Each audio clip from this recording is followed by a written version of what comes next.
A Liberty Mutual. Cut. Line. Cut. Liberty Mutual customizes your car insurance so you only pay for what you need. Cut. Liberty. Am I allowed to riff? What if I come out of the water? Liberty Bibbity. Cut. We'll dub it. Liberty Mutual customizes your car insurance so you only pay for what you need. Only pay for what you need. Liberty, liberty, liberty, liberty. No matter what type of dog you have, or cat you have, Frontline Plus lets you take them everywhere, no matter how you define it. Frontline, the #1 name in flea and tick protection.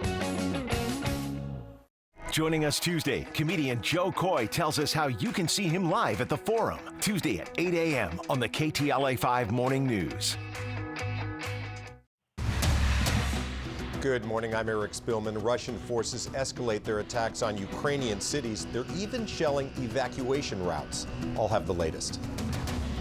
Good morning, I'm Frank Buckley. We're following breaking news in Studio City where police are investigating a home invasion involving 2 robbers. Good morning, and I'm Erin Myers in Hollywood, where gas prices are breaking records here in Los Angeles, and they are expected to go up even more. All the details coming up.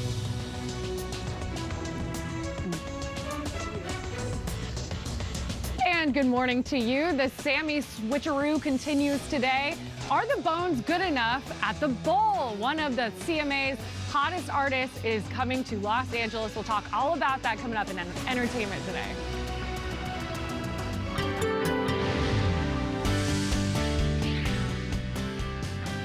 Oh, good morning, everyone. And it is a windy day in some areas, really blowing around at the beaches right now. You can see the palm trees whipping around, and the temperatures warming up. There you go. That's the shot I was waiting for. You can see the palm trees blowing around. Sets are coming in pretty good, too. As far as the temperatures go, we're about 7 to 8 degrees warmer than what we were yesterday. Coastal areas, 70 downtown Los Angeles, San Fernando Valley, 72 degrees, 61 in the high desert, Inland Empire, 65, Orange County Inland, up to 72 degrees. Full details coming up. Frank, back to you. Families in Ukraine saying tearful goodbyes to husbands and fathers as male relatives must stay behind as the other relatives flee the war-torn country. KTLA's Eric Spillman in the newsroom with more on that. Eric, good morning. Good morning, Frank. The reason they're leaving, of course, is because Russia's aerial bombardment of Ukraine, especially its cities, is intensifying. Among the cities that Russia targeted over the weekend is a city called Vinnytsia, and that is the city where my grandparents were born. More on that in just a second. First, though, negotiators from both Ukraine and Russia flew in by helicopter to hold a third round of talks in Belarus this morning. Russia claims to be offering humanitarian corridors for Ukrainian civilians to escape the fighting, but Ukraine calls Russia's plan unacceptable because the evacuation routes Russia is proposing lead either to Russia or to Russia's ally of Belarus. Ukrainian refugees would not want to go to either place. They want to go to Western Europe. This morning, in a suburb northwest of Kyiv, Ukrainian evacuees are again trying to cross a damaged bridge to get away from the fighting. Most of them are elderly or women with children. Yesterday, Russian troops bombed the same area, killing a mother, her 2 kids, and a family friend. The mayor of the community says the Russians are deliberately targeting the evacuees and trying to intimidate them. He says this is not an army, these are animals.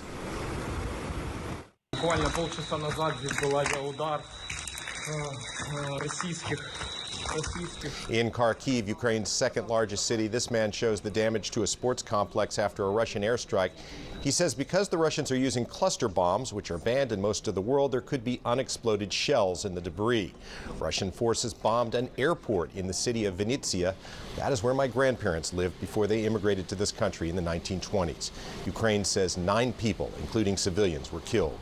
Rescuers looked for survivors in the rubble. Throughout the country, hospitals are filled with people whose homes or apartments were struck by Russian missiles.